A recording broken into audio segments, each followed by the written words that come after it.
அனைவருக்கும் வணக்கம். விஜயதரங்கிணி அத்தியாயம் 34. மாதங்கியின் ஓலையும் மன்னவன் பாராட்டும்.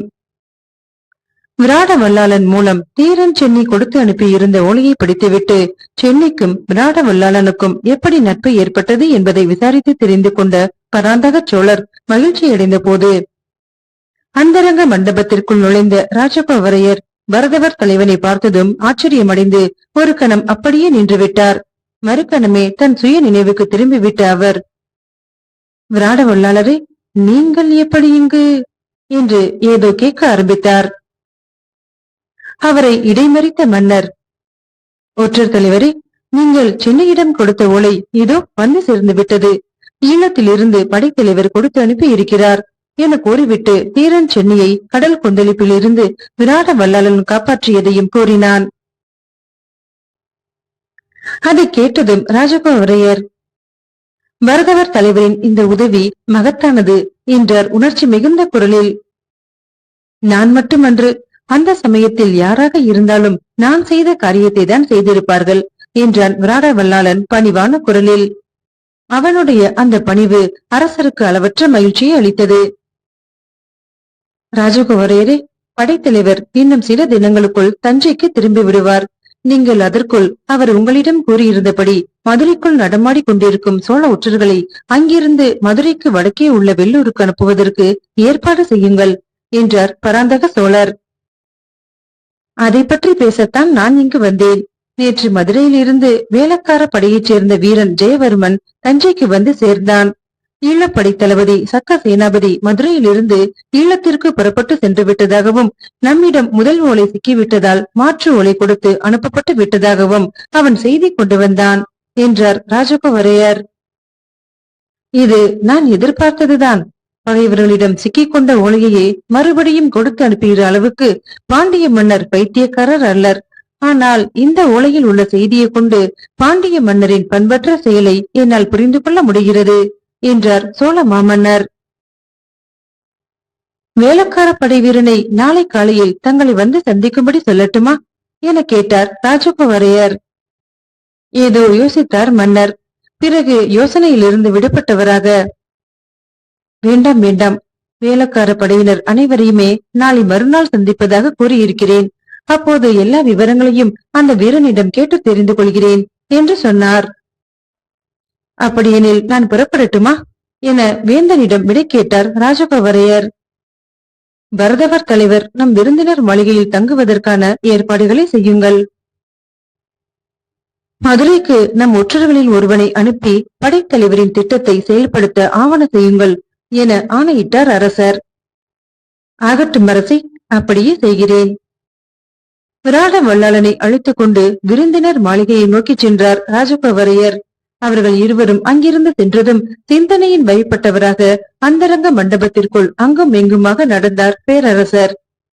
சீர்மை பொருந்திய நாட்டில் செங்கோல் உச்சம் சிறப்புடைய வேந்தனுடைய வாழ்க்கைதான் எவ்வளவு வேதனையுடையதாக இருக்கிறது என எண்ணி பார்த்த பராந்தக சோழரின் உள்ளத்தில் சிலப்பதிகாரம் சொன்ன செய்தி செய்யுள் வரிகள் சீர்த்து எழுந்தன.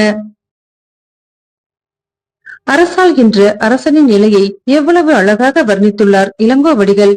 தன்னால் வேண்டப்பட்ட பொருளை பெற்றுக்கொண்ட ஒவ்வொரு உயிரும் இன்புறுகின்றது. ஆனால் அரசனோ தான் வேண்டிய பொருளை பெற்றுக்கொண்டவுடன் துன்பத்தையே எய்துகிறான். ஏனெனில் விளைந்ததையே பெறுதல் அவாவை மட்டும் அடக்குகின்றது. பெற்றதனை காப்பாற்றுவதற்கு உண்டாகும் முயற்சியோ துன்பத்தையே தருகிறது. என்ன ஒரு படைப்பின் விசித்திரம் என தனக்குள் சொல்லிக் கொண்டார். கடமை தவறாத அரச வாழ்வு மன்னனுக்கு மலர்முடியாக இருப்பதற்கு பதிலாக முள் இருக்கையாக இருப்பதை எண்ணி பெருமூச்சு ஒன்றை உதறவிட்டார் பராந்தக சோழர். அந்தரங்க மண்டபத்திற்குள் அரச வாழ்வின் தன்மை பற்றி தனக்குள் சிந்தித்துக் கொண்டும் பேசிக்கொண்டும் அலைமோதுகின்ற உள்ளத்துடன் அங்கும் எங்குமாக அரசர் நடந்து கொண்டிருந்த அதே சமயத்தில் ராஷ்டிரகூட மன்னன் கிருஷ்ணனிடம் மாதங்கி கொடுத்த ஓலையை பூதுகன் கொடுத்து கொண்டிருந்தான். அரசே, நாம் வகுத்த சூழ்ச்சி திட்டத்தில் சீறி பாயும் புலி வகையாக சிக்கிக் கொண்டு விட்டது. அதனுடைய சீற்றம் சிறிது சிறிதாக குறையவும் தொடங்கிவிட்டது. இதோ படித்து பாருங்கள் மாதங்கி கொடுத்த ஓலையை என எழுச்சி மிகுந்த குரலில் கூறிக்கொண்டே ஓலையை கிருஷ்ணனிடம் கொடுத்தான் பூதுகன். ஓலையை பிழித்து படித்தார் ராஷ்டிரகூட மன்னர். மாமன்னர் சமூகத்திற்கு மாதங்கி பணியுடன் விடுக்கும் வெற்றி முகம். ஆம் மன்னா, இது திருமுகம் அல்ல, வெற்றி முகம். வியப்படைய வேண்டாம். வேந்தனின் மைந்தன் இந்த வேல்வெளி வீசிய வலையில் சிக்கொண்டு விட்டார். நான் எதிர்பார்த்த அளவுக்கு என் திறமைக்கு எவ்விதமான சோதனையும் ஏற்படவில்லை. அப்படித்தான் சொல்ல வேண்டும். தானே தலைவன் வெள்ளங்குமரனின் குறுக்கீடு மட்டும் சிறிது அவநம்பிக்கையே அகத்தில் பதித்திட முயல்கிறது. ஆனால் கவலைப்படாதீர்கள் அரசி. ராஜாதித்தர் என்னை முழுமையாக நம்பிவிட்டார். அரசிலங்குமரனின் அன்பை பெற்று அரண்மனைக்குள் நுழைந்த உடனேயே மந்திர ஆலோசனை மண்டபத்திற்குள் மந்திரி பிரதானிகளுடனும் மற்ற படைத்தலைவர்களுடனும் பராந்தக சோழர் பேசிக் கொண்டிருந்ததை மறைந்திருந்து கேட்கும் வாய்ப்பு எனக்கு கிட்டியது.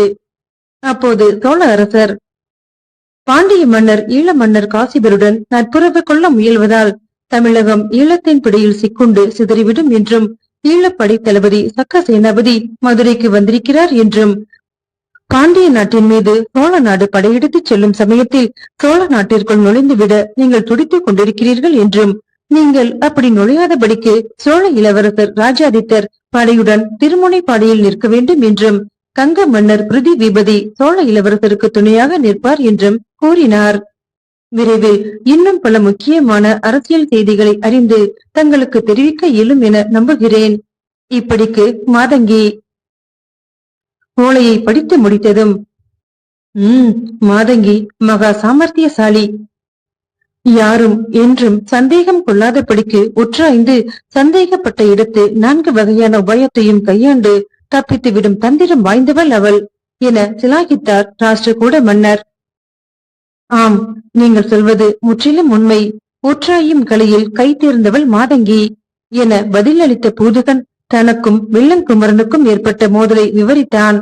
அதை கேட்ட கிருஷ்ணர், உங்களுடைய வாழ்போர் திறமையை அறியாமல் அவன் உங்களிடம் மோதியிருக்கிறான். கோபுரத்தின் மீது கோபம் கொண்டு குருதி முட்டியதைப் போல உங்களுடன் வாழ்போரிட்டு வினையை தேடிக் கொண்டிருக்கிறான் வெள்ளங்குமரன் என்றார் நகைத்துக் கொண்டே. நான் இன்றைக்கே மறுபடியும் சோழ நாட்டை நோக்கி பயணமாகிறேன். நமக்கு சாதகமான சூழ்நிலைகள் அங்கு உருவாகிவிட்டால் அங்குள்ள நமது ஒற்றர்கள் அனைவரையும் அழைத்துக் கொண்டு திரும்பி விடுகிறேன் என ராஷ்டிரகூட மன்னரிடம் விடைபெற்றுக் கொண்டு புறப்பட்டான் பூதுகன்.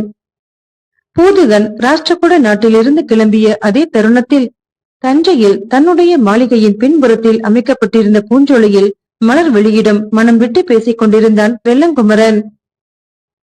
மலர்விழி, இதோ என் பக்கம் திரும்பி பார். நான் உயிருடன் இருக்கும் வரையில் இனி ஒரு தடவை கூட நீ ஆதரவற்றவள் என்ற சொல்லை சொல்லாதே. என்னால் தான் உன் சகோதரர் உயிர் இழந்தார் என்பதை எண்ணும் போது என் இதயத்தின் அடித்தளத்தில் அடக்க உண்ணாத துயரம் எழுகிறது. துயரங்கள் நம்மை சொல்லும் போது எதிர்த்து நிற்கும் துணிவை பெற வேண்டும் என உனக்கு ஆறுதல் சொன்ன நானே துயரத்தின் வேகத்தில் வெந்து கொண்டிருக்கிறேன் என்றான் நெகிழ்ந்த குரலில் வெள்ளங்குமரன். உங்கள் மனநிலையை புரிந்து கொள்ளாமல் அன்றைக்கு ஏதேதோ பேசி உங்களை அவமதித்து விட்டேன்.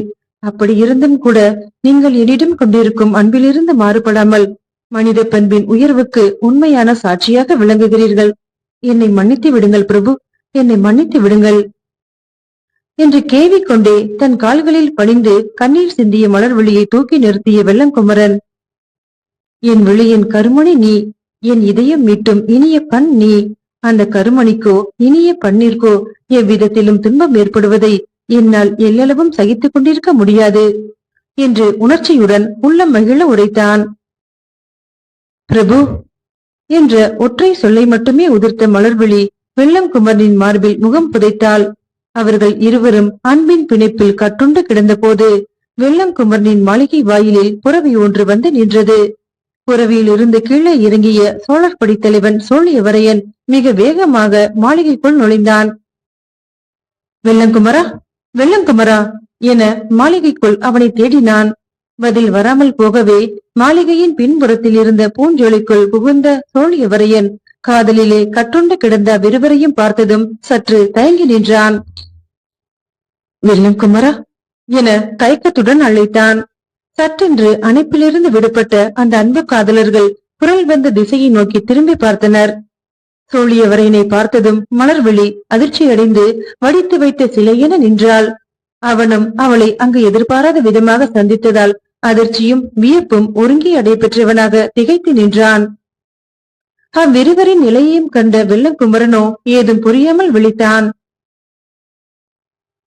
மீண்டும் நாளைய அத்தியாயத்தில் சந்திக்கிறேன். நன்றி.